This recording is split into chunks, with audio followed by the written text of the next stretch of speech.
My name's Jeff, and we are laughing about something that just happened that you don't know about, but I'm leaving it in anyway because it made us chuckle. So his name is Paul, and Yes. how are you this evening? Yeah. Very good, mate. Yeah. I won't do Good. that again. No. And I'm very pleased to welcome back our good friend, Mr. Al Dewar. How are Yeah. you this evening? I'm good, very good. I'm like Paul. I'm very good. I'm okay. Good. Excellent. Nice, Good nice Very to to know. have you excited Everyone's back. to be here. good. We're all good. It feels, yeah, it feels like forever since we've It's done been a this, and while. uh, yeah. Yeah, So yeah, we need to get back into the habit of it, but life gets in the way a bit, doesn't it? And oh, can't do next week, can't do the week after, and suddenly a month's gone by, and it's sort of how it goes, really, sometimes, isn't it? it But is. Life does get in the way, but also you've had some very exciting guests on, and I've been watching them. So I've been really enjoying those. Oh, yeah. You Brilliant. yeah. You've done. I've really been tuning in. oh, lovely, That's yeah. what So we like to hear. Tune in. you've texted Yeah. me a few times to say, "Oh, I've been listening to this and that," and so that's always nice, yeah. So, but yeah, this is great to have you back. So thanks for Yeah. making time. Another fabulous guest right here. Yes, absolutely, yeah. So we were going to do an episode commentary tonight, but before we started recording, we decided we were going to sack that off and just talk about stuff because we thought people might find that a bit more interesting and enjoyable. So I love it when you lift the curtain on our magic, Jeff. It's just brilliant. yeah, this morning at half We eight, had I a was bit of a texting chat out. about 5 minutes ago and threw the plan that we made 10 minutes ago out of the window in favour for something else. Yeah, I texted Basically. Al this morning. What should we do this evening? Dunno. I'll ask Paul. Dunno. Yeah, the magic. Well, I'm with Paul. The magic's gone. We Yeah. might as well Yeah, be it's, in now. it's like the Wizard of Oz in reverse, isn't it, Yeah. really? Yeah. Well, sometimes it's planned, isn't it? And other times it just, it's mates having a chat, and hopefully people enjoy it as well. So, but I In am. fairness, as long as you don't go off on one about the new Avatar movie, we'll all be quite We'll all be happy. good, yeah. Well, And we know it's coming. We know it's coming. I, It's inevitable, I isn't don't it? yet. Wait till I it's don't out yet there. have the. I don't yet have the figures, but That'll be a they're beautiful moment hopefully when that happens. they're shipping next week. Hopefully, so we'll see. I saw them on eBay from the States, but I thought I'm not paying 40 quid shipping Already? to. Yeah, well, they sort of appearing in the They've shops been out out there, yeah. Yeah, but the McFarlane store hasn't started shipping them Have yet. you Which, already thrown all your Doctor Who ones off? Just push them off the end. Clear Made out of space. well, I thought about it. I thought, get rid of them, but you can see a little bit behind. I'm going to have a rearrange, but I will be keeping my Doctor Who stuff because how can I get rid of that? I've got a shelf just behind me here with books and stuff on, so I'm going to probably shift that one around and move my old Avatar figures into another section. Yeah, The so moment has been I'm prepared excited. for. That I've been, about a year ago. I was like, oh, eventually I'll get the Fire and Ash figures, and I'll have to reorganize things. And now it's coming. And look at that! I'm talking about it. You You set wanna him make off some out. little- Why did you mention make the some A little- word? Little He's already gone. dioramas We're only 2 together. minutes in, And just- and now it's like half an hour already. Yeah, I knew. I thought we might as well get it out. Might as well, actually, yeah. Get it over and done with. You know. Yeah.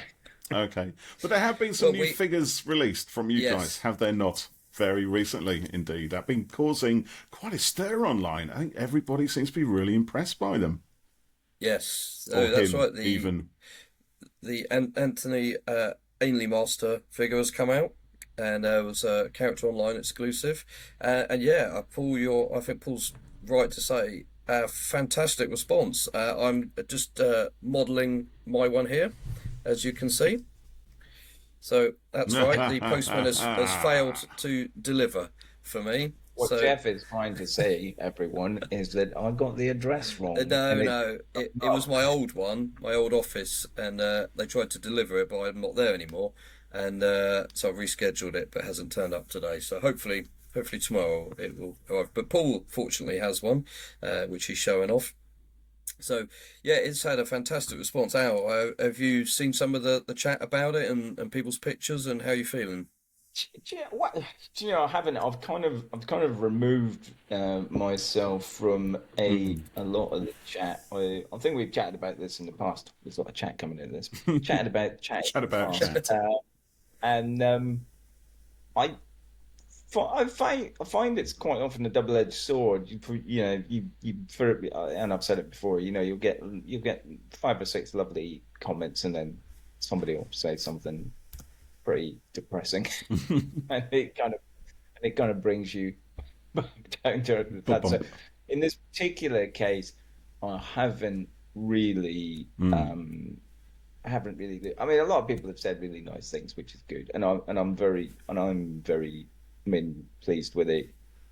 I think I said in another sort of podcast thing that, I wish I'd done some things differently, and I do, but in reality, that's the same with all figures. You always kind Yeah. of look at it and think, oh, I could have done that different, and this might be a bit, this could have been done a bit differently. But in general, yeah, I really liked it. I was quite interested to hear what. Yeah, and it's a shame you didn't get it, but Paul especially, I kind of was interested because I know his affinity for classic Who, and I wasn't sure if it had lived up to Yeah, expectations no, or if it it absolutely was does. just kind of His face is brilliant. I mean, it is Anthony Ainley. There's no two ways about it. You know what I mean? I think it's great. There's detail on the collar, as you can see there. That's a lovely little detail. Even that little motif on the back from Traken. It's brilliant. I love it. I really do. And the thing is, as well, as you well know, he's also got another head. So he's actually wearing second head at the moment, which is kind of a gleeful. You that's the most underestimate me, disturbing Doctor. thing about it is that, much like the meat, you don't really have anywhere to store that second head. So I've seen people put it in the casket that comes with the master, Yes. and sort of just have it sitting on top of a TARDIS stuck on the lamp, and on top of the column. And I think, this has become a bit of a double-edged sword here, because we've got But no, you we've don't got want to some. lose the disembodied head. I mean, the thing is, as well, is that you can recreate the regeneration sequence from the Caves of Androzani by sticking it on a pencil and just Yes. revolving it around, going, "No, die, Doctor! Die, Doctor! Die, Doctor!" But this one is the "Oh my dear Doctor, you have been naive" I sort of thing. like the It's grin. endless. I'm pulled to the grin head Yeah, more the than grinning the head. static Yeah, head, and that's not to diminish it. I think a lot of people have said the sort of classic. I mean, a lot of people eh, associate the line with that sort of very neutral expression, and the sort of you know, uh, and it has a very sort of matter of fact, and it still looks very masterly. yeah, But it does. Yeah. I the mean, number one rule used to be for us, don't show the teeth, and it was one of those ones where it's kind of like, I got to show the teeth, because it was just such a thing about Anthony Ainley, was yeah, that it's part of the grin character, isn't was it? But see, he's got his yeah. cheekbones as well. I mean, his cheekbones stand out. It just, I think the likeness is brilliant on Yeah. both the heads. It really is. And we've got And they two tissue compression eliminators. I'm modelling the open version, but there's also one where it's kind of closed up as well, isn't it? So you could have some Well, little it fun was with so that. small. I had to kind of do both, and I fought tooth and nail for that, because they can't they every time I saw the CAD, they were like, "What about this?" And I was like, "Well, that looks rubbish." And then I would sort of like say, "Can't we do this?" And they'd be like, "No." And Yeah. I was like, "Well, can't we do this?" And then, when you fight long enough and people just give up. Yeah, So fight long enough and they hard enough, and they just do it in the yeah, I think end. they literally just sort of gave up. And that color that you were pointing out, that was the bit that gave us the most hassle. And I was kind of like, Really? it's literally the only bit of color on that entire suit. Everything Mm. is black. So I was like, we've got to get that right, because if we Yeah. screw that, what the hell are we doing here? It's so it's So yeah. it's really are lovely. both head sculpts new? Yes. So Ed Barnett Ward did one. He did the more neutral one, and Andrew Teal from Design Works did the grinning head. Um, Uh-huh. Ed did most of the main body. He did the arms and the jacket, and he did the original set of hands, and also I think the lower legs are different, so he also would have done the lower Right. legs.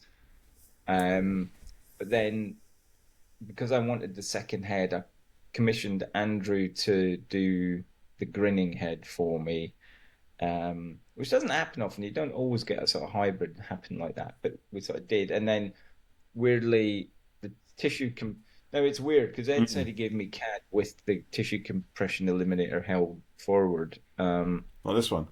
I think maybe our engineers made a mistake because when I saw it first, that it was sort of sticking up like he was holding a sonic screwdriver, and I sort of said, "Oh, we need the hand." So I got Andrew to do a new set of hands. So it's Ah, it's a sort of mixed bag, but they both sort of contributed massively to it. And what I like about it is that both heads look and feel like they're kind of the same. Yeah, they do. Yeah, They're yeah. not drastically different in the sense of you kind of, I mean, they are different because obviously one's grinning and one's Mm, static, but they both really work with the rest of the figure. yeah. So I was quite happy with it. And that's quite interesting what you said there about don't show the teeth, because a lot of action figures, it's always quite neutral, isn't it? So, I have a few hot toys and still keep an eye on the mm, line there.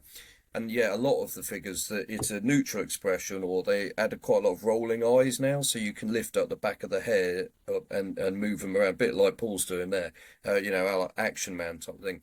But occasionally they'll have a head sculpt that comes out. They did one for Margot Robbie from Birds of Prey, I think it was.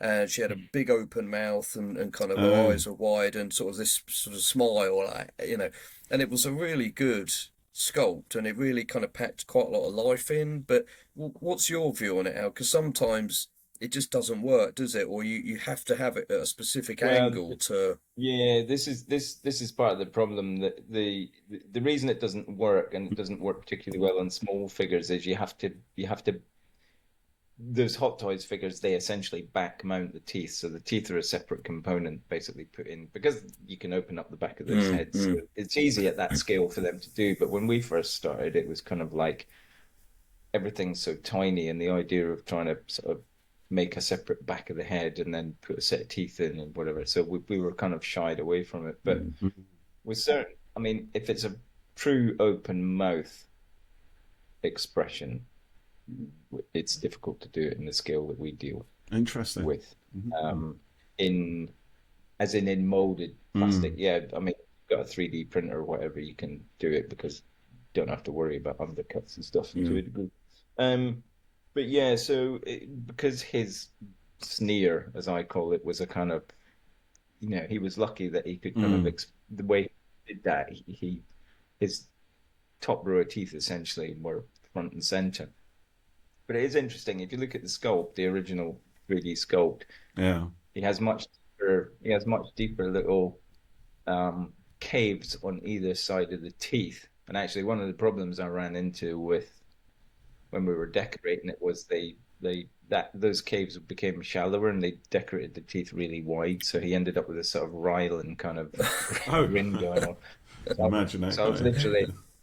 yeah, I was literally kind of like, don't paint these bits, just leave these blank, just do yeah. the teeth to there. But yeah, I mean, I like it, and there's Mm, asymmetry in there. I mean, if you look at the beard, the beard's asymmetric, but that's yeah, just, yeah, most faces are slightly yeah. Mm, asymmetric, so mm.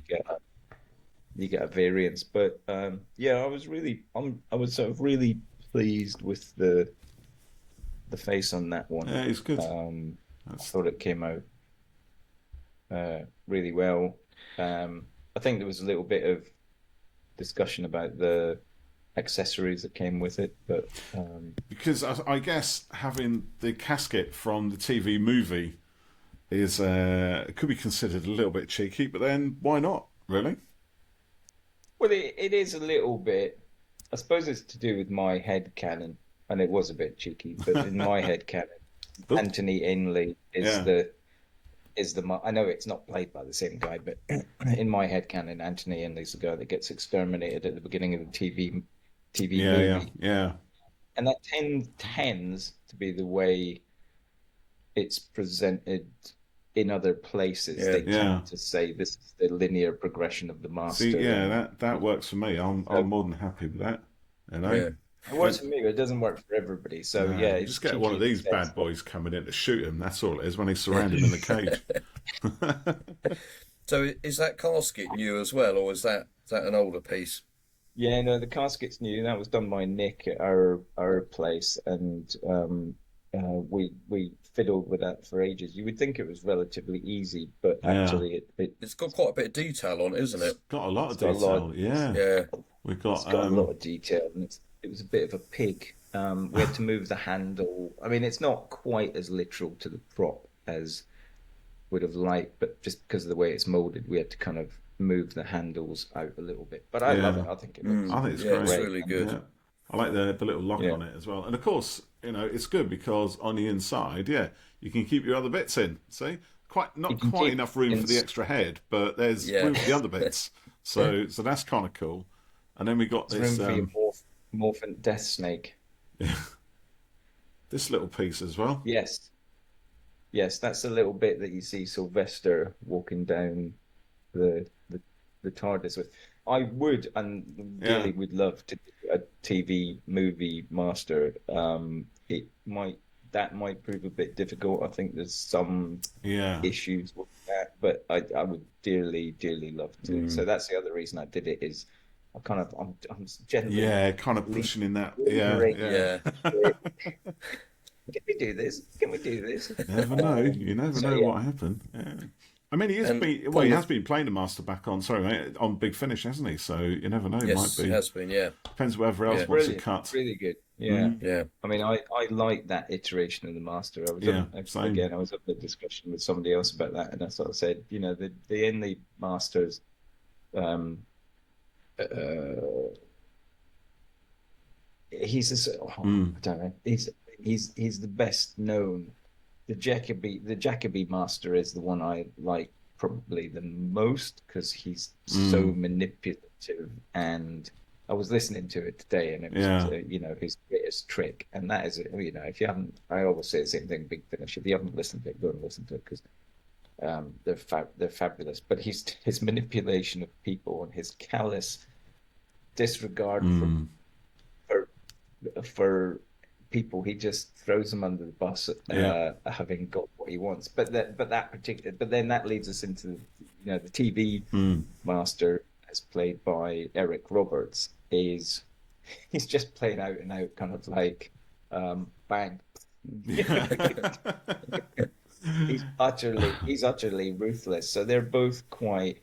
But what I Mm, like about, for me, the progression of the yeah, master, Delgado and then Anthony Ainley as this sort of arch villain, the guy who's as easily as clever as the Doctor. They went to the academy together. mm, They're both absolutely brilliant. One became a benevolent sort of fixer, do gooder. and the other Yeah, one becomes Mm. an evil interferer and kind of arch manipulator. mm, And there's not a fag packet to put between them. And I kind of quite, there's a counterpoint for every type of Doctor with every type of yeah, master.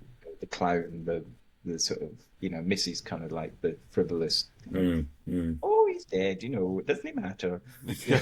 And then, That was really good. I thought she was in the room with us right there. Yeah. It was amazing. so, so I think that's brilliant. That's why I've always, Mm, I always say, the as lovely as they were, the Johnson interpretation of the Master, especially when he came back the second time, and then mm, the one during the 13th Doctor, the Sacha Dhawan Master, just a little bit too unhinged for a me, bit too unhinged. properly Yeah, mental, Mm. Yeah. Yeah. in a way that doesn't feel quite as, and that's just personal preference. mm, Just you like what you Mm. like, Yeah. and that kind of manipulative one-upmanship yeah, yeah. thing is I should is write my it down thing. actually. There's a Doctor Who novel by. Oh my goodness. I'll think of the name. So I've just thought about it. It's a story. It's a story about the Master, and I'm gonna have to Google it because I'm normally in my little room and I've got all of these things to hand, but I don't have it to hand at the moment. Hold on. So wait a sec. It is It's not a Alistair great. Reynolds, isn't it? There you go. Yes. Yeah. The Harvest of Time. There you go. I knew it'd come to me, which is Mm. an astonishing. I don't want to give the plot away, but needless to say, there are multiple incarnations of the Master making an appearance of that, and it's brilliant. There's a lot more to it. That makes it sound like a cheap plotline hook, But No, Alistair no, not at Reynolds all. is a really clever science fiction author, and he's built a reason into it for that to happen, and it's just astonishingly good. It's well worth a read. If you love the Master, you have to read No, that book. I would love to read that because there's a Big Finish one that's very much the Is same that thing. Masterful? Is that what it's called? Yeah, I think so. Is it Yeah. the Big Finish one? Yeah, I'm that's not a sure. Big Finish story, It's though, the one isn't where it? the Master basically succeeds in sort of destroying everything else. He gets Yeah. Daleks, he destroys them. He kind of ends up being the master of a relatively empty universe, and then all these incarnations turn up to basically say you royally fucked this. Now you got what you You want. um, you might want to undo it, kind of thing, and sort of gently prod them back in a different direction. I haven't listened to that yeah, yet. Actually, it does sound intriguing. that's really good, and that sounds like it's in a very similar sort of vein to that. And I think it's yeah. I mean, that book sounds really interesting because I like when we're used to multi-doctor stuff. Yeah, exactly. Yeah, I mean, this is way before we. I mean, it was written a long time before we had lots and lots of masters. I think John Sim was just about around then, but nobody afterwards. So we had Derek Jacobi, obviously, and then John Sim, and I think that was when it was kind of written. I think you'll also like it, Al, because it's a third Doctor story, and the way, and certainly the first half of the novel, the way that it's set, it just feels like a third Doctor story. It's got everything. It's got everything it needs to plant it right within the middle of that era with Joe Grant and Pertwee, and it's just brilliant. Honestly, I'm definitely sure you'll love it, and I'd love to hear what you think. Yeah, no, that sounds exactly my cup of tea. The I must Harvest admit. of Time. I It's think I called. saw someone had done some pictures with the figure and that book that I saw Oh, on really? Twitter. Yeah, I think I Interesting. saw that. Yeah. So, Paul, have you got the TARDIS there? Oh yeah, I do. The column. Ta-da! Dun, dun, Dun dun dun. dun. It's got a hole in it. Is there a reason for a hole in the bottom? Is it stands on something or It just? is. It's the way it's made. It's called rotor casting. Is it? It's the way they make dolls' heads. Basically, they have a Ah, steel mold that looks horrible, and they yeah. pour Just chuck liquid it. Right. PVC in it, and then they cook it. And then when that hole is literally, they open a little hatch. Yeah. Somebody at the factory sticks their finger in and pulls the Pulls the whole plug out, TARDIS out through that tiny little sort of Aperture. aperture, and then to stop it sort of sucking and caving in on itself. All right. I've made it Interesting. sound like a flashlight now, haven't I? Well, it's right for putting things in. That's all I'm thinking of. Storage. I'm very very short on storage space. So that, What you store I in will there, literally Paul, use everything. is up to you. Yeah. But again, there's a lot of detail on I've this, said it isn't there? before, You know, one of the like- most entertaining things about going to any plastics factory is Yeah. just the sheer amount of sex toy, flesh color, pink color plastic that they keep around in these factories, and you go like, "What else are you making? 'Cause Yeah. you're making action figures for me. You're clearly making something far more interesting somewhere else." Don't like to I ask. hope they don't mix them up and ship them out. Yes, you don't want that. Yeah. It's, Don't want that on the shelves of a toy shop, do you? Really? Well, different sort of toy shop, I guess. But So the response was really good to the figure. How's it sold? It's still available on the website, isn't it? But good It sales is. on it. It's sold really well. There was the usual sort of what always happens is we get an immediate flurry of people that are very, very interested and buy it up. And then there's the people that are on the fence, and then there's the people that are really it's a big money commitment and it's an end of the month thing, and most people get paid at the end of the month. So what we tend to find is big flurry, little drop off. Then when the reviews start to come in, that also kind of tempts people to kind of go and go looking for them. So I think we're God, I haven't checked, but I know as of end of last week, I think we were about 2,500 on like the Friday afternoon. So I Oh imagine wow. it's sort of still going strong. It's an interesting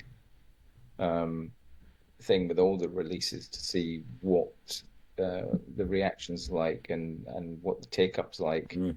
And I think it's a truism to say that most people at the moment are finding spending on little luxuries or even big Tricky. luxuries Yeah. tricky and harder. I don't think anybody's got the same amount of spare cash that they did. It's a bit volatile. The US market interest, I think, is down.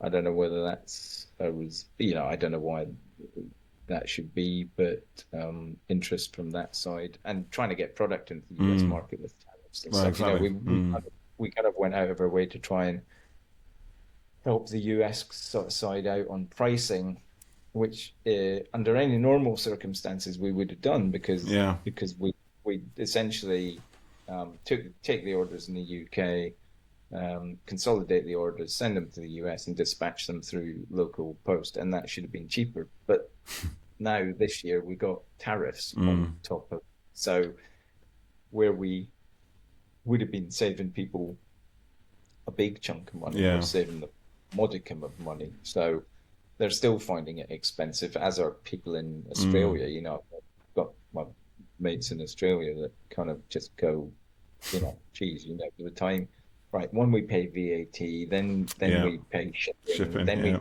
we pay import tax, and, and then we pay, you know, domestic mail, Yeah. and Yeah. Yeah. Yeah. it It stacks up, doesn't it? literally in some cases more than doubles the cost of the product, and I can completely understand why I might go, holy crap, and I've done it myself. When I'm building stuff and looking at stuff, a lot of the stuff that you get on Etsy comes from the US, and you go, well, that looks really good, and then like your $14, Yeah. Shipping. component in the US, it has $35 worth of shipping at it, Yeah. and you're just kind of like, seriously? Yeah.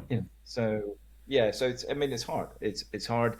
I did see a few comments saying, they always have stock left. We do. I mean, we keep some stock aside always in case of any sort of major returns Yeah. Yeah. or if there's issues.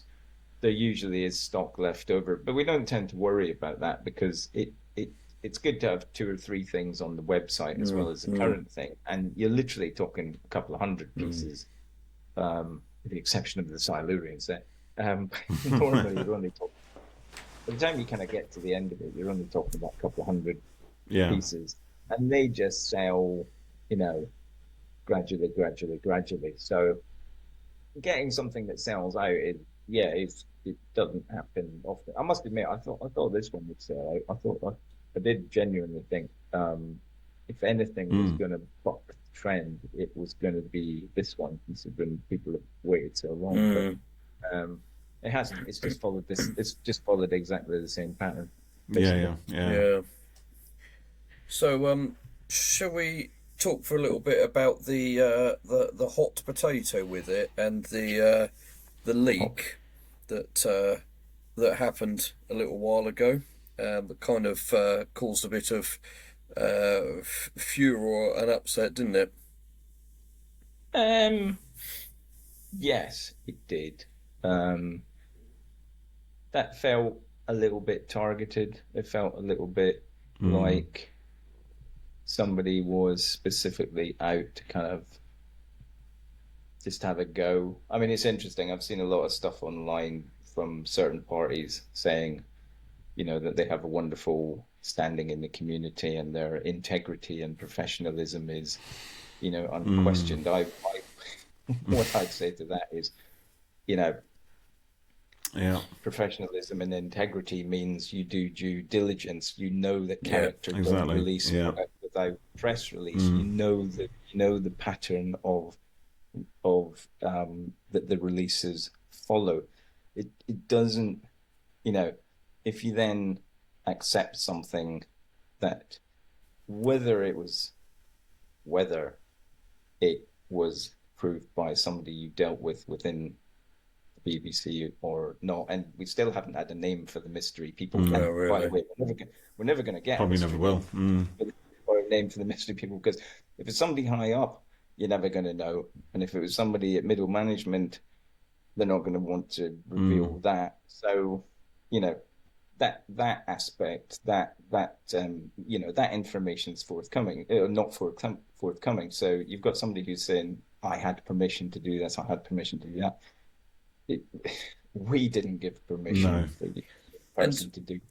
The BBC, sorry, I was just going to finish. The BBC didn't give any permission, and you spent a week teasing pictures, making it very obvious what you were going to do. So I would say your integrity and professionalism were left high and dry, because you can't do that on one hand and then sort of cite professionalism and integrity. Yeah. You can't have it both ways. Yeah. That you're doing something that is completely out of the norm. So I it agree. was a shame. You have a pattern for the release of things, and you know, people know how that goes. And if you get given something like that, and it hasn't been formally announced, like in my view, it's pretty obvious that you don't say anything until you're given the go ahead or something. And the only reason to go and do all the teasing and all of that is essentially for the clout of it, to sort of be like, oh look, I can blow a secret early, and yeah, great, okay, lots of fuss and Good for you. good and bad, but yeah, hurrah for you. But actually, the long term sort of damage to oneself within the community it is pretty stupid, really. I've talked to a couple of people that we know as well, and they felt quite disappointed that it was done, and thought it was a really dumb move, basically. So yeah, Well, as I say, over and above everything else, wouldn't you, if somebody gives you something and you know that that's not the normal way it's going to be released, wouldn't you do due diligence and kind of go, like, I know you say this is okay, but where did it come from? Who does the character know this is okay? Does the BBC consumer products department whose sample this is, and I know there was other images and stuff that got leaked, but it still doesn't matter. It still comes down to the person's integrity and professionalism in terms of, I made the decision to run with this and expose it for my gain. Yeah, that's it. Yeah, exactly. And they could easily have reached out and said, can I do this or not? And I'm not sure. So yeah, that was disappointing. The trouble is, if left unchecked, and if it happens constantly and goes too far, then the only way to sort of protect yourself really as a company is to put out NDAs and stuff, isn't it? At the moment it's all kind of done on trust, but if you start going down that road, then you can hold people accountable. But then we shouldn't have to do that, really, because not at all. And that was the person's get out of jail card was, oh, I've been told to do this and I haven't signed any NDAs, and it's like, hey, you haven't, and you're quite right, but it shouldn't matter. If someone is professing to be professional and have integrity, you shouldn't need an NDA for that. That's the whole point of it. So they can't have it both ways. They can't profess to be one thing and show the actions and behaviour and irresponsibility of the opposite of what they're claiming. That's just how it. It just doesn't work like that. So however, I mean, as I've said, the people. I always say the same thing. It's always worse for the team. There's a team of guys that work on this. I mean, I work in it, and stuff's got leaked before, and it will always. There's an argument to say it'll always happen, and we should release and reveal stuff earlier, and that's fine. But that's not the way we do it. But there was other people in the team. There was people in the BBC team that were gearing up to do that are part of the press release. Do their own. There's people on our side. There's a PR company we employ to do all that. There's people in the studio that are involved in the photography. There's the marketing people that put time effort into writing material and contacting people outside the organization. There's the guys in the art department that put all the packaging and stuff together. There's a whole team of people. Lot of people, yeah. Invested, and they get as excited as fans do when these releases go out, because it's that little moment of, oh wow, that's cool, it's got done as well. So yeah, it was a bit shit, but as I said, and double-edged sword. I've said it before, a double-edged sword. It's a phrase that's going to come up time and again, which is, we found out how it happened, why it happened, and things have been put in place to sort of stop that not happening again, and we'll try our best to make sure it doesn't happen again. So, and it'd been happening for a while, and as I say, the sort of paper trail, as it were, or sort of action trail of how these things have been getting out and why that's all kind of been re-looked at. So as I say, it changed things. It's just a shame it happened on this set, because more than any other, because this is one of the sets that people have been working a long time for. But in the big scheme of things, does it matter? Probably not. It hasn't changed anything. Yeah, it's just a shame, but hopefully it won't happen again. Paul, I know. Yeah, sorry, and just to clarify, the what? Because again, I've heard this sort of like about people being questioned about integrity. There was what went on within the organisation, within character and within BBC, and that's a separate thing to the person outside the BBC who got hold of it and then decided to do it. So I'm purely and simply talking about the person. Yes. And they're right. They didn't sign an NDA, and it was nothing we could. Had it come from us, we might have been able to do something about it. But that's not the way it happened. So I can only talk about the way it was done. Is what it is. Paul, you had a little silver-headed person pop up there that we haven't talked about with Al, have we? So maybe we could have a chat on that for a minute. This you just did my favourite. Did the tune from the Ark. Oh, I know. It's one of mine as well. That tune you were whistling is that little horn thing. When they're walking around the Ark, and it's that little the little Dudley Simpson little horn section that he's got. Yeah, I love these. I bought this and this one, right? Can I just interject? Paul? I'd just like to say thanks to Anthony Fagan over on Facebook, who Jeff did a deal helped for me, basically. Yeah, and I'm forever in the debt of various people to get these, but money was paid, because these I could not be without these guys. I saw them, when they were released, and I thought, I've got to get them. And this is the thing, right? Because me, I don't normally get like massively excited. I get excited and I run with the groove and the vibe and everything, but I for me to actually think I need these figures, he did. My life is not complete unless I own them utterly. That was kind of where I was at this point. I texted him and I said I was a chap who can help get them, and he said I need that set. I need. Okay. So, for those of you who are just listening on audio, this is the Revenge of the Cybermen, little trio of figures. I've only brought the leader down with me, and the Remembrance of the Daleks, the History of the Daleks set with Remembrance of the Daleks, which comes with the Abomination, aka the big gun Dalek, and a cream coloured gold Dalek as well. I love the Revenge Cybermen. They're just fantastic. think they're just they brilliant. Look so good.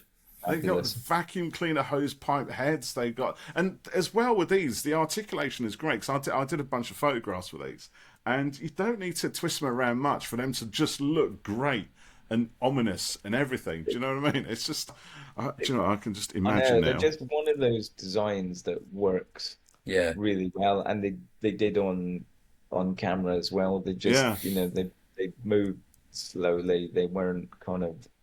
I think it's Christopher Robbie, is that the guy that played decapitated the Master. I have the head of our enemy. There you go. I'll figure it out. I'll work it out.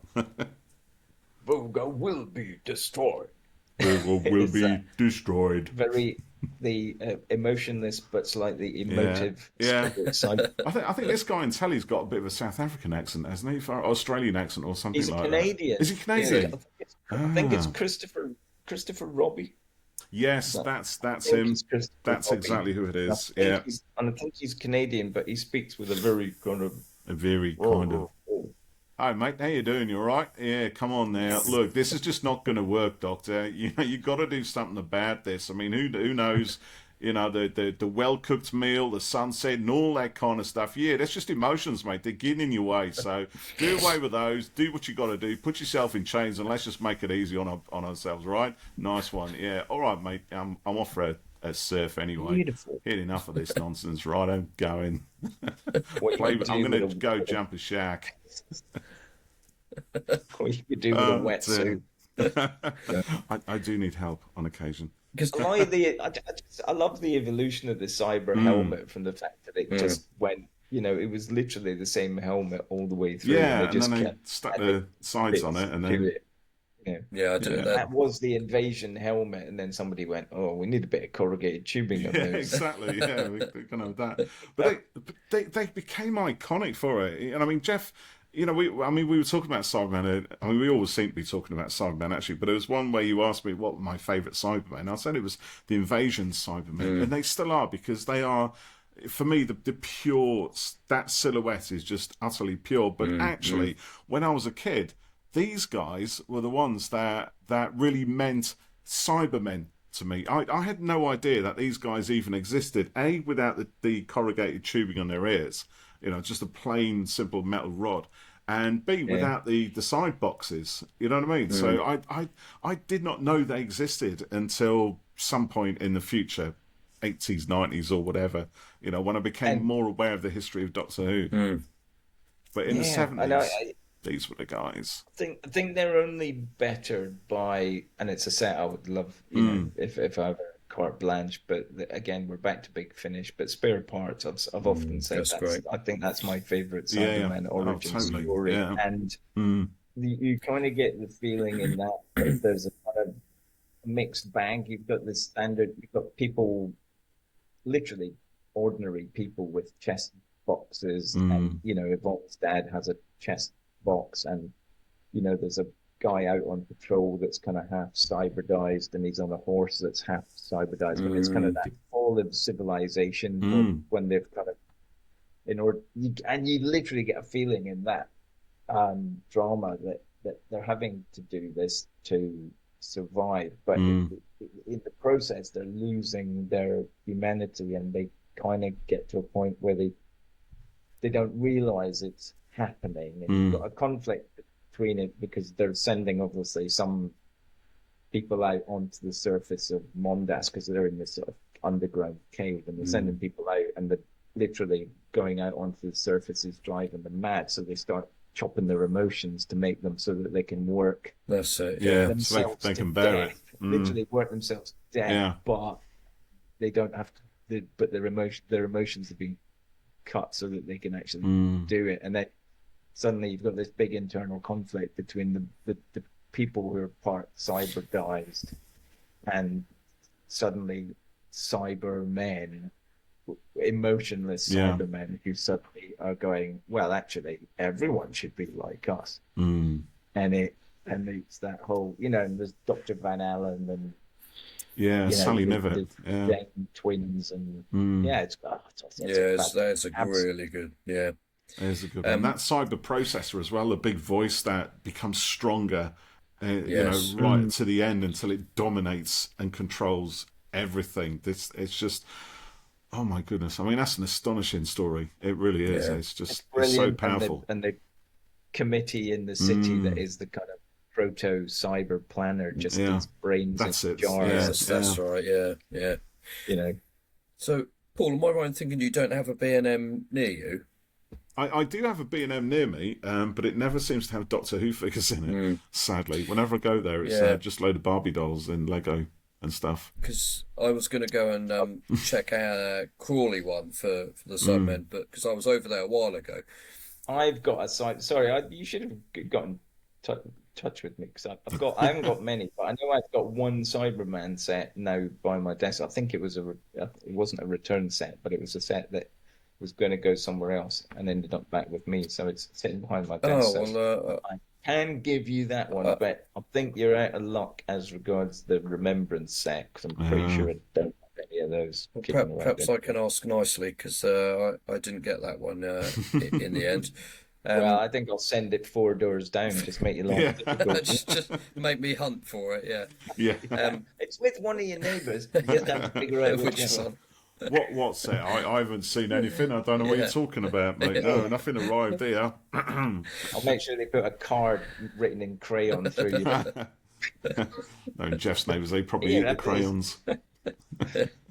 I was going to say we went to the B&M just by Yeah. chance because we were over that way, and I was looking to see who was in there because Jonathan Wilkins from Titan Comics Oh, yeah. that you also know how he was looking for the recent TARDIS and the Eve of the Daleks figures, and he hadn't found them anywhere. We'd been all around the store and we were just leaving, and I just happened to look up at the top of a shelf near the tills, and they were there. Oh, And I got the thrill that I think other fans get when they're out hunting the figures, and I text a picture to Jonathan. Do you still need it?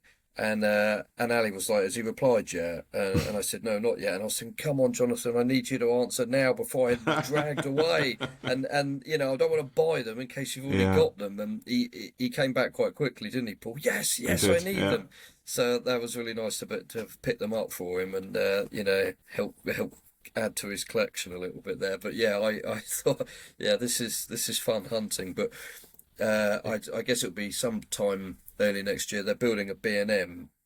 It's like a minute's drive from us here. So a minute's hopefully, drive. Sound like yeah. a 10-minute walk.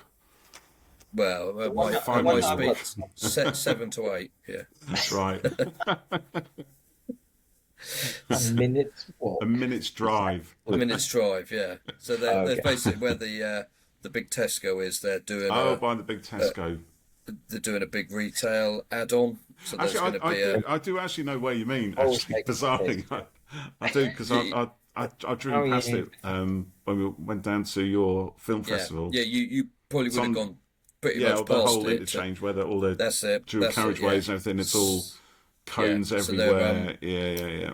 They're adding a McDonald's, a B&M, a Starbucks, and something Ooh. else. So yeah, so that'll be Your quite handy. destination in that case. Yeah, it will be. Broadwood Chief will be the place They to should be. just get the staff at the front desk to dress up as Cybermen. Oh, That's that an would be opening good. day. They should totally Right, do yeah. that. Yeah. Invite, then put a sock over your head and come to work. Welcome to What do you mean you don't do that anyway? What, just matter Put a of course. sock over your head and turn it to work. Perhaps, Where do you work then? Oh, Oh, it's B&M. it's always turned up. we'll do that next time we podcast. We'll all three of us can have socks That's on a our different Well, kind of Cybermen. podcast, really, isn't it? That would be quite funny. We could just put silver gaffer Yeah. tape. right yeah. Dial up the screen or dial it down. Yeah. Yeah. Okay. Yeah. I'm up for Egg that. cups held on with sellotape and just let's all do it as Cybermen. Go. Hello, Jeff. Do you know what? Do you remember that's the Peter Capaldi story, isn't it? Was it The World Enough and Time? Yeah. Well, and the other one. What? What were your thoughts on that, Al? Because I mean, that was a big thing to see the Mondasian Cybermen coming back into Doctor Who. Do you think they did it justice? Really, yeah, I mean, I like. I have to be honest. I really like that story. I like it because of the sort of horror aspects that and it's kind of as we know with a lot of Doctor Who stories. Sadly, not everybody sort of stays dead, and Bill sort of came back in one form or another. But there was a real shit, she's dead. Yeah, we got a great big hole in her. Great big hole. Yeah. And when she gets taken down and kind of cyber converted, and she becomes that was a real. And I thought that interpretation. The patient's just sitting around going kind of like, how How, Yeah, you it know, was horrible, they're like, wasn't it? oh, they just need their, I mean, back to what we were talking about, oh, they just need their meds, you know, up Yeah. to stop the pain.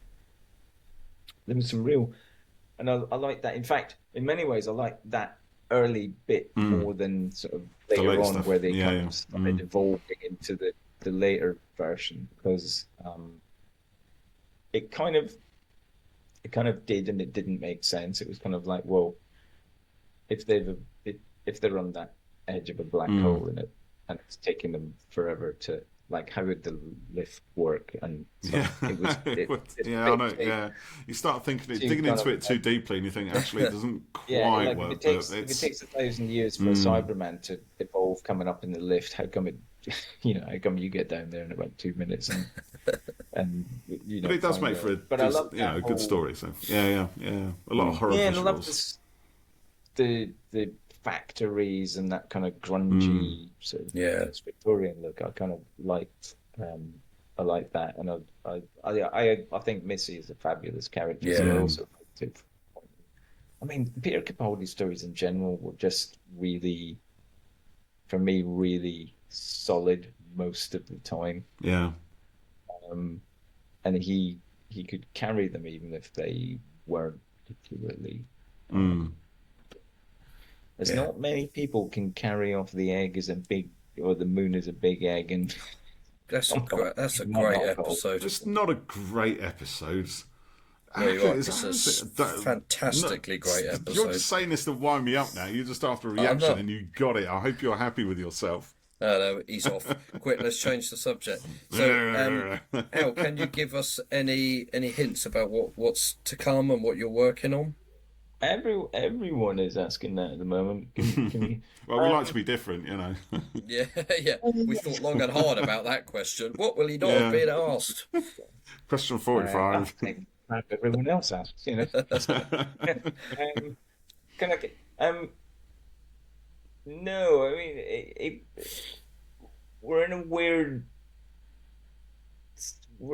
I'm in a slightly odd situation. If you'd asked me sort of 2 weeks Mm, ago, I would have said that everything was looking rosy. I would say, as of this week, regarding Doctor Who, I'm probably going to say they're looking slightly less rosy. But in terms of but to keep with the positives, mm, I would say yes. The plan at the moment is actually something quite different next year, which okay. would involve showing what we're going to do potentially up front, Mm, which I think would solve a lot of issues. It's basically, you know, the plan is Mm, basically this is what we're going to make. We're going to have this many drops. Um, you know, enjoy, and then. But then, I mean, we're back to the double-edged sword. You know, the minute you show people something, they yeah. can't wait for it, and then it's kind of like, oh, well, it didn't. It looked different when you took the photo the first time mm. round, and you know that thing had 3 legs, and now it's only got 2 legs, and you know, You can't please so everyone, can you? you can't Yeah, please everyone. Mm, But I do think showing folk, and that's not to stop leaks. It's just because what we were yeah. planning, which I think we might change now, but what we were planning kind of meant that we almost had to do that, and I Mm, think that's actually probably come hell or high water. That's probably what we're going to do. But whether we stick to the original plan or whether we modify it, TBC. That's about all I can say. Really, it's all like I say. It's all a bit. Um, up it's in the all a air. little bit. It's not up in the air, as in yeah. we've got a very firm plan. But as I say, as of this week, I and a couple of other Yeah. people kind of went. Actually, we might need to change this Yeah, yeah, slightly. yeah. That's So right. So just I'll leave it at that and mm, say there's still a plan. I've seen all the B&M stuff. The B&M plans done, dusted, ready to go. yeah. I'm not handling that, by the way. It's the first year ever. I've just sort of handed that off to Okay. somebody Pass it on. else, passed it on. So I am not involved in that at all. I can advise, and I'm happy to advise, but Yeah. I've sort of said I don't want. Yeah, yeah. You know, we got a ton of other work on at the moment. We're really busy. We've got some brilliant ideas, Mm, non-Doctor Who. it's a very small part of the business. Yeah, So, I texted you and I saw Stuntman Stu in the various toy catalogs that the kids had picked up, and they thought, oh, this looks. They were quite interested. Oh, so what happens? Do you break it and then put it back together again? I was like, that's exactly what you do with it. Yeah. So that's looking cool. Is that doing well? I don't know, is the honest answer. I'm so busy. I mean, it's always the same. By the time the stuff gets out, we're kind of But we we're talked about that a long time ago, didn't we? Really? yeah, And 6 months down the line. So, yeah, I would hope so. The the toy industry is a fickle beast. Some things work, some things don't. Sometimes things don't work that you think, God, that was just the most amazing toy ever. yeah. Sometimes the most like, Labubu. Who could have seen? Who could have seen that one coming? Talking of Labubu, so my girls were interested in getting one each because a friend at school had them. So Ali and I happened to be going to Westfield when we went to the Oasis gig, and that's where the Pop Mart shop is. So we went there on the off chance that they had someone. Of course, they didn't, and we had to enter a raffle to be able to potentially purchase one, which was a bit bonkers.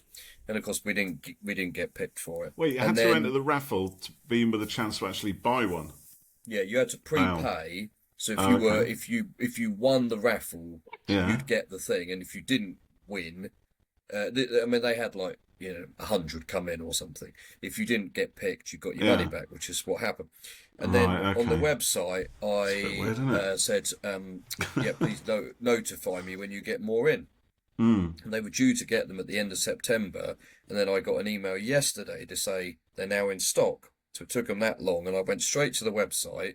Bearing in mind, by now my girls have forgotten about them; they don't really care. Yeah, they anymore. moved on, mate. Yeah, they've moved on. But I wanted to see sold out straight away, gone. And I was telling my friends in America about them a little while ago, and they said, "Could we get them?" And I said, "Well, maybe." So they went to the mall where there's a Pop Mart thing, and they said they had them. They're locked in a container in a shelf unit, and you have to sign up on the app. They'll tell you when they're in, and then you go. And if you happen to be, in the line, the number they've got 100 in, and if you're number 101, you won't get one. So I was like, oh, don't worry about it. That sounds like too life's much. Too short. Mad, absolutely mad. So they don't have a Labubu. Hey, it's madness, but it's great to be in the old toy companies be in the position where to be there, are desperate for product. It hardly ever happens, and if it does, it's fabulous. So I can't sort of malign them. Good for them. It's it's good. Nothing lasts forever, does it? I mean, no, that's it. Ride the wave while it's there. Yeah. So before we go on to our Time Space Visualiser, I'll just go back to X. And earlier I'd asked people to tell us what their favourite Ainley story was. So George Cairn says, my favourite is Keeper of Traken. His delivery of a new body at last promised an amazing adversary for the Doctor. And then JJ... He had a really good reply to that, didn't he, Jeff? He did, yes. 100%. That ending is chilling, made all the more tragic since up until that final moment, Tremas was such a lovely bloke. Tear, Paul. So that's me, by the way. Yeah, that's you. Heart of Stone. JJ says Survival. Actually, I think best performance by Ainley. Dark Prime still has Democracy's back. Says Keeper of Traken as well. Tremas was a likeable character until his tragic end, like you said, Paul. Doctor Who Positivity says Planet of Fire. Jonathan Wilkins that we mentioned earlier. Jonathan, he says. No, Wilkins, not Who. He says Logopolis, the Master is genuinely dangerous, scary, and unhinged. I think he had a good reply to that one as well, didn't he? I'll have a look. There is a comment there. Killing the seemingly indestructible Fourth Doctor and playing a huge part in universal destruction. The fact he is in a stolen body of the Doctor's new companion's dad is macabre. And, excuse me, about to sneeze, and I've gone a bit weird. No, not the mind probe, says, yup, he turns a costly mistake, not understanding the full nature of a CVE, a CV, into an opportunity for absolute universal control. Brilliant. I agree on Keeper of Traken and Legopolis. Legopolis, I think, brilliant. is just fabulous. The whole of those three, Keeper of Traken, Legopolis, and Castrovalva, it's a trilogy, isn't it? It's a bona fide proper trilogy at the heart of that. Where he's saying, people of the universe address me, and the Fourth Doctor's kind of like, you're fucking mental. It is though, yeah. But and Anthony is like, yes, I am. Yeah, I am. I am that guy. Take over the universe. Yeah, I am the guy who will use this as an opportunity to assert my control, the control I've aspired to reach. I've got it now in my hands, and I've got to act quickly. What am I going to do? I'm going to get my trusty 1982 Tandy dictaphone out. Or 1979 dictaphone it would have been, wouldn't it? Probably back in them days, but and do it. I think that drive, that kind of slightly, like, I agree with you, Paul. There's that slightly manic sort of full ahead drive, and and I think if you kind of extrapolate that or follow that back to the Master having spent, we know from the audios and all the other stuff, and from the TV, ages in that decrepit body, kind of literally just surviving by sheer force of will, and then suddenly he kind of gets this ability, this reinvigorate this young guy, to kind of, be whole once again. That must have been like, oh my god, I'm off the leash. I'm going to do whatever the hell I want. So it kind of, switching in the happy juice, isn't it? It's getting the fruit shoots out. Jeff, we interrupt. No, sorry. There was two more. The British Alien says he was poignant in survival. And Phoenix 24, James Matthews says possibly survival. I like Mark of the Rani, and I also think Time Flight served him well. So thank you, everyone. That's an interesting thing. British Alien. That's brilliant. I like that name. Mark of the Rani. I'm not a fan of at all. But then I think it's because that whole story for me feels a bit ploddy. I'm not a massive fan. I think actually Time with the Rani, I get why people do like it. It does have a dynamism to it. The story does move on, but I find that the words get in the way of the story. And from the Master's perspective, I mean, it's interesting to see him up against or trying to collaborate with somebody who is far superior to him and who regards him as absolutely just an irritating pest at absolute best. That's a nice dynamic to have at the heart of that story. I don't think it plays through particularly brilliantly, but there's lots of other things to kind of for the story to get on with anyway, so it gets on with that. But it's interesting. Go on. Yeah. So no, go on, finish. Well, I was actually going to switch stories there because I've been meaning to talk about the Keeper of Traken because I keep seeing it in front of me because you've named yourself the Keeper of Traken tonight, which I love.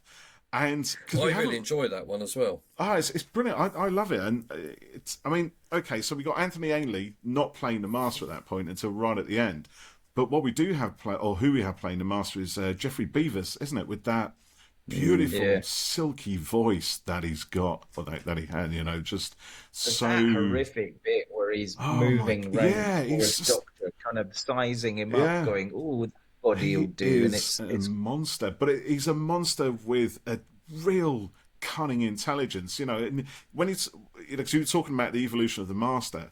So we've gone from Delgado. The next time we see him, the deadly assassin with the mad golf balls. He's disfigured. He's basically dead, like you said. It's only his willpower that's keeping him on, and he is completely unhinged. He will stop at nothing to try and live another day, another lifetime, or something. It is absolutely his driving force, and we don't really know what happens. The clock fades. There's that cackle of laughter at the end of it. We know he somehow survived, and then when we see him again as the same sort of hideous figure, obviously burned, scarred, but with actual Jeffrey Beavers' own eyes, not the ping pong balls, gives him a lot more expression, and with that voice. That whole story for me is supercharged and just builds towards that end moment when he takes over Tremas. It's just and there's some nice astonishing dovetails. The Master's got it feels in that story like the Master's got. There's a lot of TARDIS stuff in that story, and it feels like the Master. The idea of the TARDIS is a statue. Brilliant. Stashed away all over the place, like his time in Gallifrey wasn't wasted. He nicked TARDISes left, right, and central. But there's also that bit. I don't know if you remember when his TARDIS actually blows up and the flames are in front of him, and you could, as a man who's already Mm. horribly disfigured, his sort of instant thing of, oh God, I'm gonna get even more crispy, Yeah. now when the flames are. That's It's hard. it's Maybe it's a maybe wonderful we should story. watch that one soon. It is really good. Yeah. I I'd- love Keeper of Track, and it's yeah. got some really Yeah, high arch ideas that it kind of does. feed Yeah. the Legopolis, the whole sort of CVEs and Mm. the entropy thing and Yeah. the masters. It's all about decay and death and rebirth, isn't Exactly. it? Yeah, It's perfect. it's those themes that are building throughout that season now starting to really come to a head, isn't it? Moving into that final Yeah, phase, and the which is going grove to is end full of with the Doctor's thieves, death. and it's all about that entropy thing. Mm. The milker comes and it's all covered in this calcified, and the leaves are everywhere, and it's real Yeah. kind of. It's got that. I've said in the past that whole doom and gloom kind of that Well, air of absolute kind of yeah. doom that Oh, comes oh, over mate, it. it And does. it's even Yeah. said in the story, it's Yeah. like these are the best people in this entire. Yes. These are the best people in our society, and yet when you look at them, Mm. they are literally the sword of Damocles. This doom Yeah. is hanging over It's just them yeah, like a. it's like inevitable. It's gonna happen. It's like as soon as you get a Yeah, stable it's a society that is stable and has been stable for like thousands of years and everything, and it's in yeah, perfect harmony. The whole system of Traken and everything is a perfect harmonious, in quotation fingers, state. But as we've seen throughout all the stories in that season, that can't endure, it can't last, and if it does, as in State of Decay, it yeah, kind of it becomes a corrosive thing in itself. But the thing that upsets that equilibrium is an agent of darkness, i.e., the master, the statue, the Melker, that has this perfidious, insidious influence that starts small. It begins with people having an action, then a reaction, then another action, and so on and so on until you get this cataclysmic, it's a chain reaction that just builds throughout the story. But yet, the story itself is so slow and yeah, melodic, and it's almost like a musical piece that just kind of builds layer on layer on layer till the end. It's not, yeah, if you're expecting action, adventure, and all that, this is not that story. It's a yeah. much more thoughtful kind of piece, and it's got beautiful set design. It's It's just nicely done, things like the mm, Melker kind of appearing in the doorway and somebody going, "Oh God, it's evil," and then yeah, literally the Melker disappears, evil. Melker disappears, and then the Doctor appears, and Yeah, they're all like, "It's him!" I know. It's It's just, it's brilliant. I mean, by far my favourite era of Doctor Who is season 18 into 19. I just love it. Those are the stories that made me a Doctor Who fan. Made me stop and actually sit down and watch this show and become a fan of it. I'd always loved it before then, but never really sat through it. Read the books, great stuff, loved the books, but this was the one. These stories here are the ones that made me sit down and think, yeah, this is my cup of tea now. Let's and it's let's give funny, that a isn't go. it, that in his final sort of season, he kind of he wasn't Tom Baker wasn't playing it. Was Mm. he became slightly acerbic. He had That a helps slightly it though, sarcastic tone, and it helps it. yeah, It that all kind of helps. detachment that he almost has, and the sadness almost, that moodiness, that grim Mm, silhouette that he yeah, brings on camera is just, it helps those stories massively. It's brilliant. yeah, Love it. uh, yeah. Me too. Mm. Yeah, I'm let's have a watch look at that one soon. We'll do Right, it. shall we move on to Time Space Visualiser and that. We can. The Time Space Visualiser. Al is absolutely loving that. I didn't know what was coming in. That really. Strange though, it does tend to take people by surprise from behind. And suddenly we're back to the Masters I of know. Bond. It can't keep away. So, go on, Jeff. Explain what this segment of our little show is then. Well, this is our little part where we can, well, I was going to say talk about other things, but that's a rule that I disregard as we make our way through the podcast. But this is where we have a look at something that we have watched or read or played or done in the last week or recently, whatever it might be. So it's a chance to talk about something else that we've been up to. So, Al, would you like to kick off, or do you want to take a moment to think? And No, I was thinking about it, but weirdly, because I kind of the music threw me, but I'd been thinking about this, and I think I said before we sort of started that I kind of thought, oh, well, I haven't really done anything that, or I don't know what thinking I've been about doing. anything, but I have actually seen two things that I mean, one, I'm watching Slow Horses, and I really oh yeah, like you that. like that, don't you? Yeah. That I is a love it. fabulous, fabulous piece of drama. It Mm, never fails to be it's entertaining. The brilliant. most, Mm, the Jackson Lamb character is just this, he has nothing good odious. to say about anyone. If anything, he's become slightly toned down. So I've been watching that, and that is just absolutely brilliant. And weirdly, the other thing that I've been enjoying is a Mm. thing on BBC One called Film Club. Oh, What's that?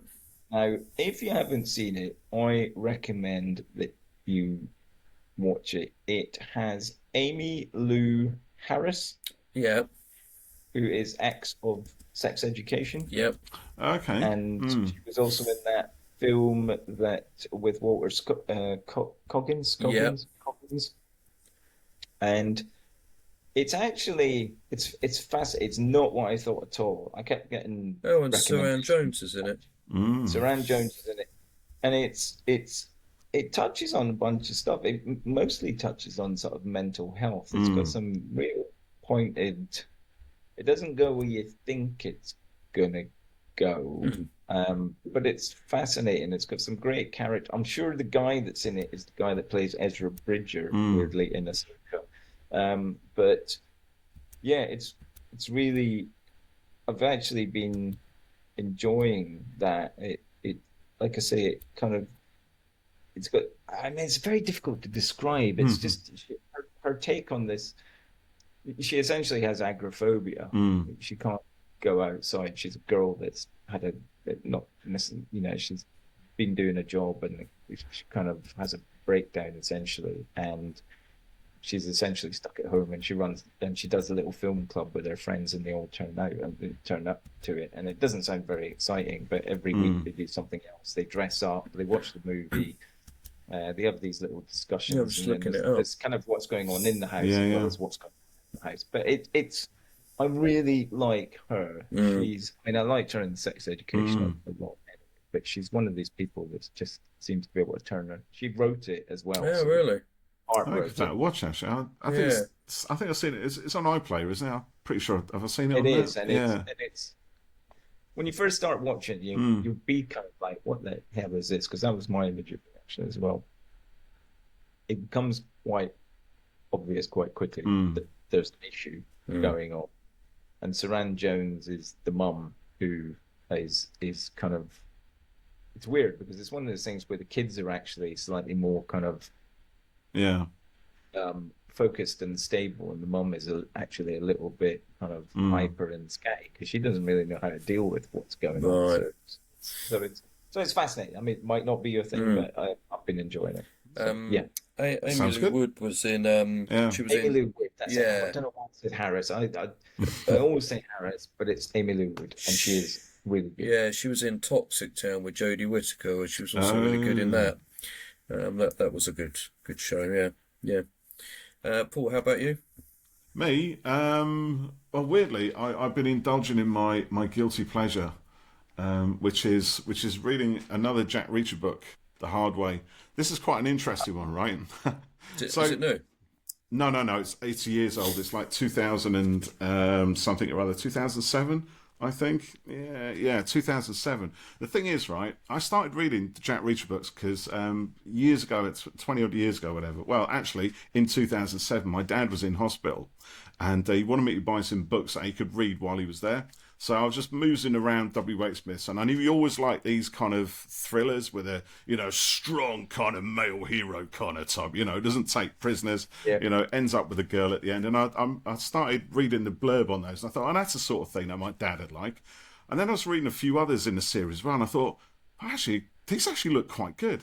And I picked up I picked up this one because this is the hard way, and this was promoted everywhere because it was the new release at the time.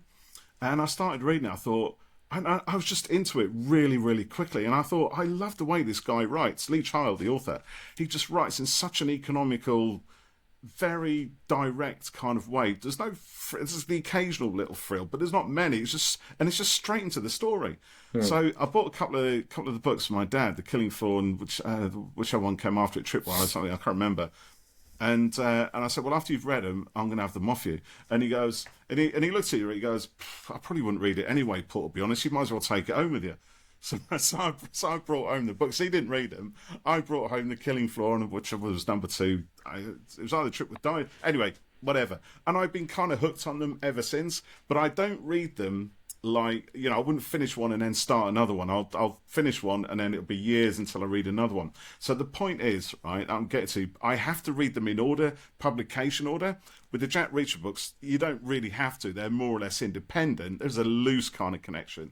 But the thing is, the point I'm getting to is that by reading the hard way right now means I've finally caught up to the novel that was published when I first started reading Jack Reacher books.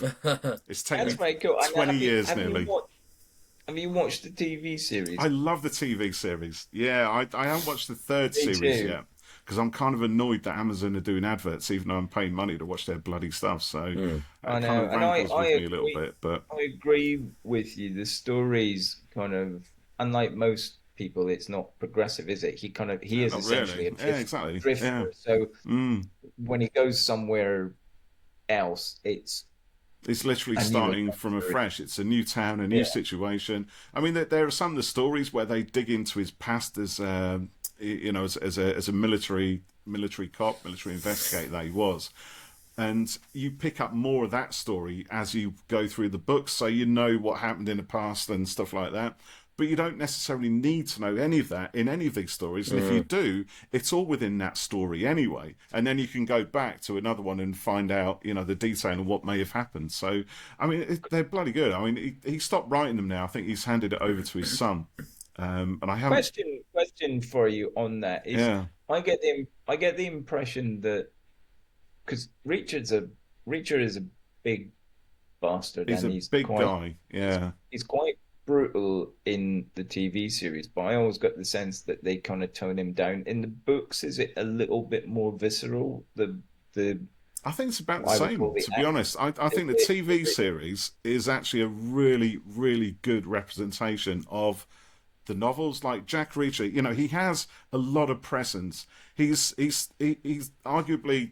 he's neurodivergent as well, you know, which I think was something Tom Cruise wanted to pick up on when he did Jack Reacher in the movies. You know, it wasn't so much the physical aspect, it was that, you know, the stuff that's going on in his head and how he reacts to people, how he retains information. That's not something I picked up from the TV series, but now you've said it, it kind of completely explains the way he can be quite dispassionate about but that's it. But you say this, I mean, the thing is though, he's quite a simple guy in that he cares about the right things, and I think this is one of the reasons why the books are so successful, is because no matter how brutal and violent he is, you know, the people he's fighting against are always more brutal, more violent, and willing to do the bad things that he would. Now he would, you know, sanction killing somebody, but they will be a real complete somebody, you know, they'll be a total bastard, basically, you know, who kind of deserves it. I saw a clip from the Cruise film popped up on Twitter the other day, and I've seen both the films, and I know he's not tall enough and blah, blah,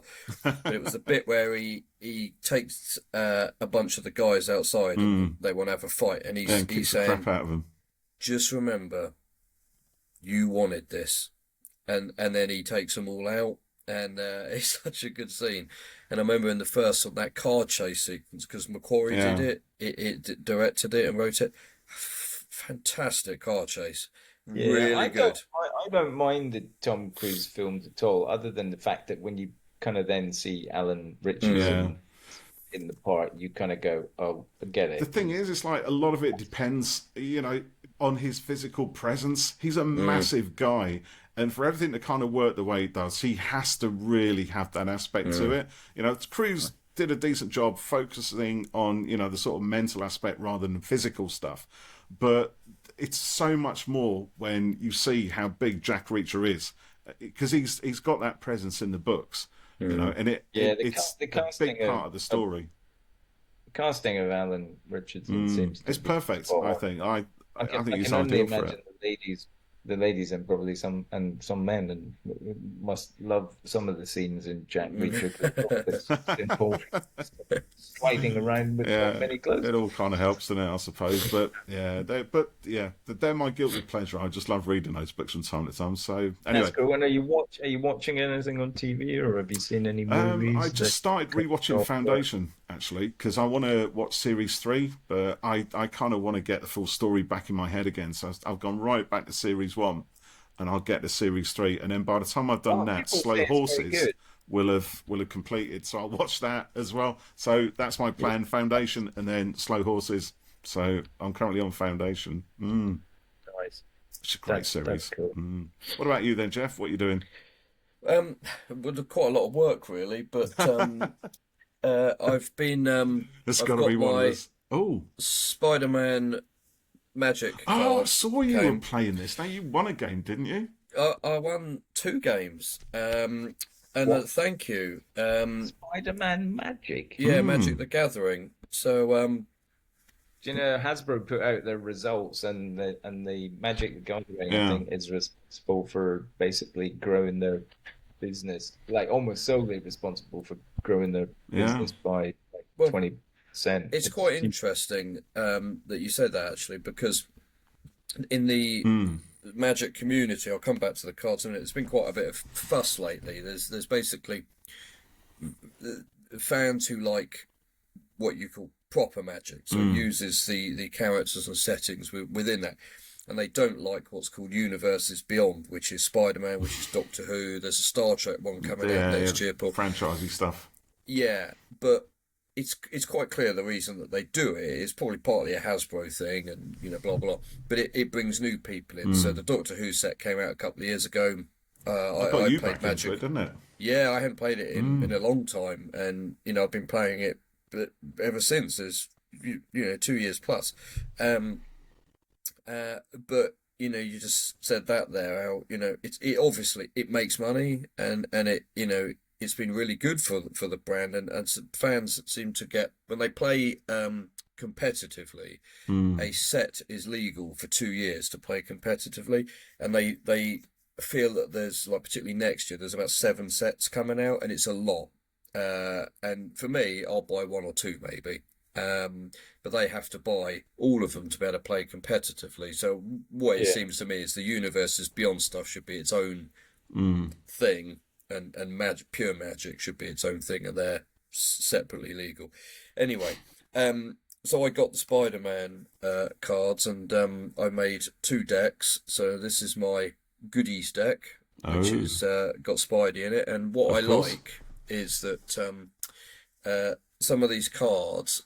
So on one side, look, it's Peter Parker, and you play the mana to activate him, and then you flip it, and he's Spider-Man. Bow, dow, So dow. they've taken, sort of, they did this very well with Doctor Who, character um, traits and personality types and things, and turn them into mechanics in the game. So with one of my other Spider-Man cards, for example, if I can find him, he has an action called web slinging.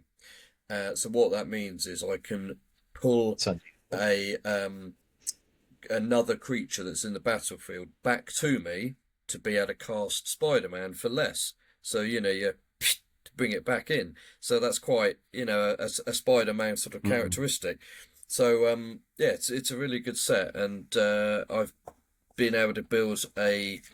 So they have commander mode where you have 100 cards, which is how we played Doctor Who, Paul, and you have one card that is kind of your lead hero, and you build everything around that. Or they do standard where it's 60 cards, and you still have to fit to set colours, but you can kind of be a bit looser with what you do in it. So with Spider-Man, there wasn't quite enough cards within the whole set to do a commander deck of just Spider-Man. So I built a goodies and a baddies standard deck. And when I played Chris last week, earlier this week, so I often play Chris. Chris has won every game in the last 2 years, and I beat him first time with MJ, and then with Yeah. Spider-Man, and I was super chuffed. And then previously I'd beat him with my pure magic set, which is called Duskmorn, which is a Yeah. horror themed one. And we had to pause the game because it got really late. And I was thinking, so we come back, it's Chris's turn, and I had the upper hand, but I thought he doesn't obviously know what I've got in my hand, and I know he's pretty much fucked when we come back. So, so I was sitting on this for like 2 weeks Yeah. thinking, there's still a chance, obviously, that he could pull something out, but I pretty much was confident that I'm going to win here. So that was sweet. I was able to pull a few moves and kick his ass. So it was Nice. good. So I really enjoy it. It's really good. Yeah. I So, did see your post great on fun. that, and I was actually rooting for it. And I meant to give you a shout and say well done, mate, and stuff like that, because I know how much that means to you to be able to do that, and how long you've been playing and building up and getting better and building your decks and everything. So, Yeah. It was really good. Yeah. Yeah. So Congrats. next year they've got a full Marvel set coming out, and then another pure magic one, which is sort of based around their school of kind of magic type of thing that they've got, and then Marvel is one of your things, isn't it? You're he's big on Marvel. Yeah, I wasn't going to get the Spider-Man set, and then I saw what the art was like for it and what the kind of play mechanics were and stuff. So I thought, oh, that's looking really good, so I'll get that. And also I have a little bag here, and He's got a little bag. He's holding up his little bag. Chris very kindly sent myself and Graham, that plays that you also know, Paul. He sent us various dice to use in the game. So these give you your life points and different things that get applied to you. Like you can become flying, or you can have hexproof, so spells don't work on you. So I got a little pouch of dice to use in the game there, which is very kind of him. So fell for the old gifted loaded dice. So Here you are, a special present for you. Here's a present for you. Yeah. Beautiful and then dice. I beat him Always use these afterwards. dice. So Well, very, very good. There's Yeah. the proof, I suppose, isn't it? Yeah. Brilliant stuff. That was fun. Yeah. That's pretty cool. Great. And watching the thing, is there anything? You probably don't get enough time to watch No, anything. not hugely. I will admit, and I don't think I'm embarrassed to say this, I did watch some of K-pop Demon Hunters again this week, because I think it's really good. Very big, very big. Do you know what? I know you said this. Yeah, you put this on probably our first Time Space Visualiser, didn't you? And I thought, okay, you sold it enough to get me intrigued, and then I looked at it and I thought, I just can't. I looked, with the thumbnail and everything. I thought, no, I can't. I just can't. Well, I didn't watch all of it, but the kids. The kids like it. Funnily enough, Jasmine turned her nose up at it, but Harrison ended up watching it. And I can 100%. I can see the appeal. I think it's done phenomenally well, and it's got a lot of really cool stuff in there. And it's that classic thing of, it's got the kind of three girls that sing together and they're in a band, but then you kind of couple that with something that's a bit more edgy with the demons and the sort of it's Buffy, but with fighting, with singing, and not the story itself is really good. There's some really great humour. It switches from sort of what you'd call kind of mainstream sort of Western animation styles to anime type stuff. The eyes pop out and the moves become all exaggerated, and just brilliantly comical stuff. But then the choreography in the dance sequences and the fights and the way the camera moves, it's just amazing. See, now you get me thinking about it again. It's just I can't get past the bloody thumbnail on it and the description. Well, that's you your sell loss, it. mate. Because what you're selling is all the stuff that I love in all in anime type things. I love all that. I really liked it. Will change, Paul. So you are right. I don't know. I just can't press play. I can get it. I'll get that close, but I can't bring myself to press the play button and actually watch it. Some of these animation shows are brilliant. Honestly, I agree. It's gorgeous. The animation and the visuals are gorgeous. The character design is superb. And what was really nice, I helped at the school disco on Wednesday. My girls were there, and there was loads of Rumi and Mira and Zoe, which is the three girls, and loads of the Right. kids dressed up. And the DJ guy Darren, he played three of the songs from the film for the night, Yeah. and they went mental, Oh my goodness. absolutely lost Yeah. it, and they all knew it, and they played Yeah. the Soda Pop song, which is the one that this sort of evil boy band do in it, and It's the whole Frozen thing all Yeah. over. I remember going to Jasmine and watching Frozen Yeah. and hers. Yeah, I same with my literally- two. Mm. Yeah, I well, remember my being Phoebe still likes Frozen. She'll be asleep now with her Elsa teddy, and she loves Frozen still. I wish they'd put the third film out so we could buy her more stuff because there's nothing left from the Well, I second one. really like Frozen as well, but I must admit the first time I saw it, I was kind of like, Jesus Christ, they've started singing and they haven't stopped. Yeah, it's kind of ongoing, isn't it? Yeah. And running up a hill. Yeah, and on that, knocking on the I door, will say, I've destroyed my place. But you got that whole kind of, and I was sitting there thinking, oh my God. But I'll tell you, Frozen. right, we took Phoebe Epic. to see the stage show for Frozen when Samantha Barks was in it. Just amazing. And the main song in the second film, Into the Unknown, like that is a banger. That song is absolutely incredible. The vocal from Idina in it is amazing. Yeah. But yeah, great films. And Kristen Bell is brilliant as Anna. The band, the girls that actually sing in it are really good. They've done a lot of the behind the scenes stuff. What in K-pop? Yeah, they've Yeah, done the- yeah, I thought, Yeah. they're doing that now. yeah, yeah. They have come out and sort of said they're Yeah. not going to do a live action. I thought that was slightly interesting because I kind of thought that must have maybe been a bit of a I don't know, kick in the teeth. Well, I actually think it's a good move because I fear Netflix will milk it dry if they get their way, and I think the creators need to be strong and say no live action. We'll do a sequel, but do not milk this thing dry. I mean, I agree. I think the animation, every now and again somebody brings out a new style of animation that's really cool and a little bit different. I think the stuff they've been doing is fabulous. There's another series on Netflix, Blue Eyed Samurai, and that's another. It's nothing to do with singing or K-pop, but it's I another watch it. anime series that is absolutely brilliant. It's Oh, I look out for that one as well. Yeah. Yeah, that's a really good. The trouble with that one is it's a brilliant story, but the minute it finished, they sort of said, "Oh, it's going to be 3 years before you're going to see the next right. part." Yeah. So I would say hold off for another year and then yeah, watch then yeah. the next one. So Just to finish on the Frozen story, because I have to tell you this, right? It's very quick, don't worry. So my eldest daughter is obviously she's in uni now, right? So she would have been 7, I think, when Frozen was out, maybe 7 or 8. So anyway, whatever, right?